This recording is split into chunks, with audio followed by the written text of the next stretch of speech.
Hello everyone, this is Shankar Pratap Singh and you are watching SPS Astrology. Guys, आज मैं आपको बताऊंगा कि अगर आपके बर्थ चार्ट में कोई प्लेनेट कंबस्ट है यानी अस्त है और वो अगर केतु के साथ, राहु के साथ या सैटर्न के साथ होता है या राहु केतु या सैटर्न का उसके ऊपर एस्पेक्ट पड़ जाता है यानी दृष्टि पड़ जाती है या उन तीनों की युति या उन तीनों में से किसी एक की युति अगर कंबस्ट प्लेनेट के साथ होती है तब उसकी बेस्ट रेमेडी क्या हो सकती है। और अगर आपके बर्थ चार्ट में किसी पर्टिकुलर हाउस का लॉर्ड अगर कंबस्ट हो जाता है तो उस हाउस से संबंधित चीज़ें जो हमें मिलने वाली हैं वो प्रॉपर तरीके से नहीं मिल पाती हैं और एक सर्टेन टाइम के बाद वो चीज़ें मिल पाती हैं। लेकिन अगर वो कंबस्ट प्लेनेट केतु के साथ प्लेस्ड होता है या केतु का उसके ऊपर एस्पेक्ट पड़ जाता है तब परमानेंट लॉस होता है, यानी उससे संबंधित चीज़ें हमें कभी भी नहीं मिल पाती हैं और अगर मिलती हैं तो वो हमारे हाथ से निकल जाती है। और अगर उसकी प्लेसमेंट राहु के साथ होती है या राहु का एस्पेक्ट अगर किसी कंबस्ट प्लेनेट के ऊपर पड़ता है तो जो भी हमें उस हाउस से संबंधित चीज़ें मिलती हैं, जैसे अगर कोई कंबस्ट प्लेनेट फोर्थ हाउस का लॉर्ड है तो फोर्थ हाउस यानी प्रॉस्पेरिटी, फोर्थ हाउस यानी आपका सुख, तो सुख से संबंधित चीज़ें आपकी डिले हो जाएंगी।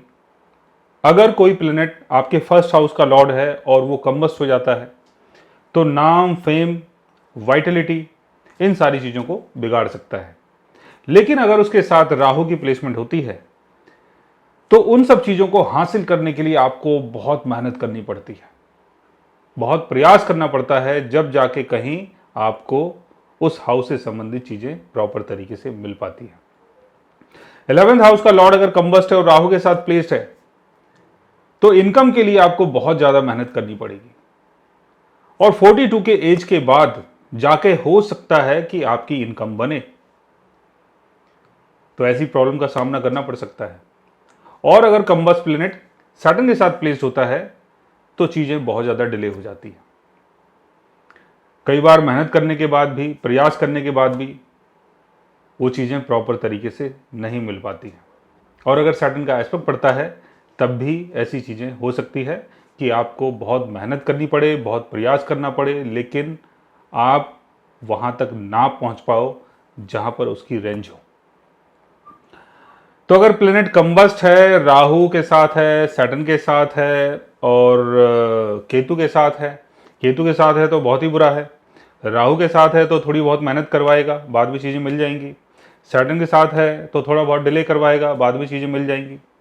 लेकिन केतु के साथ अगर है तो मामला बहुत ख़राब है, यानी इसका मतलब ये हुआ कि उस हाउस से संबंधित चीज़ें आपको कभी भी नहीं मिल पाएंगी और अगर मिली हैं तो आपके हाथ से निकल जाएंगी। अब इसकी रेमेडी क्या है? पहले रेमेडी जो है वो हम कंबस्ट प्लेनेट की करते हैं।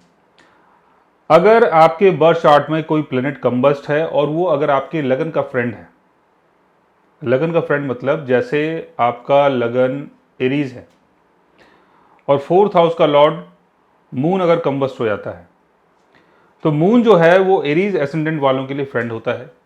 तो यहाँ पर आप मून का जेमस्टोन पहन सकते हैं ताकि वो जो आपका कंबस्ट जो प्लेनेट है उसको थोड़ी स्ट्रेंथ मिले, और मून के मंत्रों का जाप भी कर सकते हैं। लॉर्ड शिवा को मंडे वाले दिन दूध और जल चढ़ा सकते हैं और मून का जो जेमस्टोन बनता है यानी पर्ल, मोती, आप पहन सकते हैं मंडे वाले दिन। लेकिन मून अगर 6th हाउस में, 8th हाउस में, 12th हाउस में चला जाता है तब आपको इसकी रेमेडी नहीं करनी है, यानी तब आप इसका जेमस्टोन नहीं पहन सकते हैं, लेकिन मंत्रों का जाप कर सकते हैं और दान कर सकते हैं। मून का जो दान है वो है दूध और पानी का दान और सफेद वस्तुओं का दान। अब अगर उनकी प्लेसमेंट केतु के साथ होती है तो केतु के लिए ऑनियन और गार्लिक का दान, केतु का एस्पेक्ट पड़ता है तब भी ऑनियन और गार्लिक का दान, या ब्लैक एंड व्हाइट कलर के डॉग को आप फीड कर सकते हैं। लॉर्ड गणेशा को बुधवार के दिन दुर्वा घास और लड्डू का भोग भी चढ़ा सकते हैं। और अगर मून की प्लेसमेंट राहु के साथ होती है, राहु का एस्पेक्ट अगर मून के ऊपर पड़ जाता है तो उसके लिए जौ का दान करें या थोड़ा सा जौ लेके बहते पानी में बहाएं और ब्लैक कलर के डॉग को फीड करें। सैटर्न का एस्पेक्ट या सैटर्न की युति अगर मून के साथ होती है तो ब्लैक कलर के जो पशु पक्षी होते हैं उनको भोजन करवाएं। और अगर सैटर्न की प्लेसमेंट 6th हाउस में, 8th हाउस में, 12th हाउस में है, मून के साथ है, तो ब्लैक कलर की चीज़ों को आप डोनेट भी कर सकते हैं और बहते पानी में बहा सकते हैं। जैसे ब्लैक कलर का जो तिल होता है उसको बहते पानी में आप बहा सकते हैं।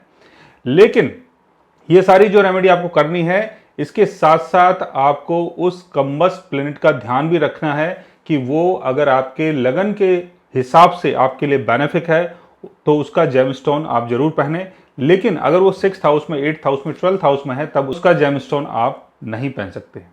लेकिन अगर कोई कम्बस्ट प्लेनेट आपके लगन के हिसाब से आपके लिए मैलेफिक है, जैसे एरीज एसेंडेंट वालों के लिए मरकरी जो है वो मैलेफिक है, तो यहां पर आप मरकरी का जेमस्टोन नहीं पहन सकते। चाहे मरकरी केंद्र भाव में हो, चाहे अपने एग्जिल्टेशन में हो, चाहे कम्बस्ट हो, लेकिन फिर भी आप उसका जेमस्टोन नहीं पहन सकते। अगर मरकरी आपका डेबिलिटेशन में है और कम्बस्ट हो गया है तो मरकरी की चीज़ों का दान करें। एग्जल्टेशन में है और कम्बस्ट हो गया है, राहु अगर उसके साथ प्लेस्ड है या राहु का एस्पेक्ट पड़ रहा है तो राहु की रेमेडी करें। अगर केतु का एस्पेक्ट पड़ रहा है या केतु उसके साथ प्लेस्ड है तो केतु की रेमेडी करें।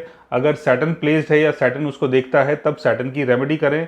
और जितने ज़्यादा प्लेनेट राहु या सैटर्न अगर उसको देख रहे हैं तब राहु और सैटर्न की रेमेडी करें। अगर केतु और सैटर्न उसको देख रहे हैं तो केतु और सैटर्न की रेमेडी करें।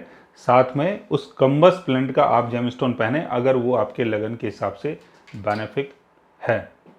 सो गाइस, आज मैंने आपको बताया अगर आपके बर्थ चार्ट में कोई प्लेनेट कम्बस्ट हो जाता है तो आप उसकी रेमेडी कैसे कर सकते हैं अगर वो राहु शनि केतु के साथ है। और अगर आप भी जानना चाहते हैं किसी ऐसे कम्बस्ट प्लेनेट के बारे में तो उसके लिए आप हमारे चैनल को सब्सक्राइब कर सकते हैं।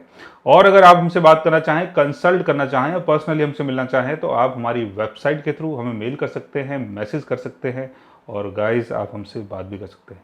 और आजकल SPS एस्ट्रोलॉजी का एक नया ऐप आ चुका है, तो गूगल प्ले स्टोर में जाएं, वहां पर SPS एस्ट्रोलॉजी टाइप करें और वहां से भी आप ऐप को डाउनलोड कर सकते हैं और उसके थ्रू भी कंसल्टेंसी बुक कर सकते हैं। So guys, take care, love you all and good bye.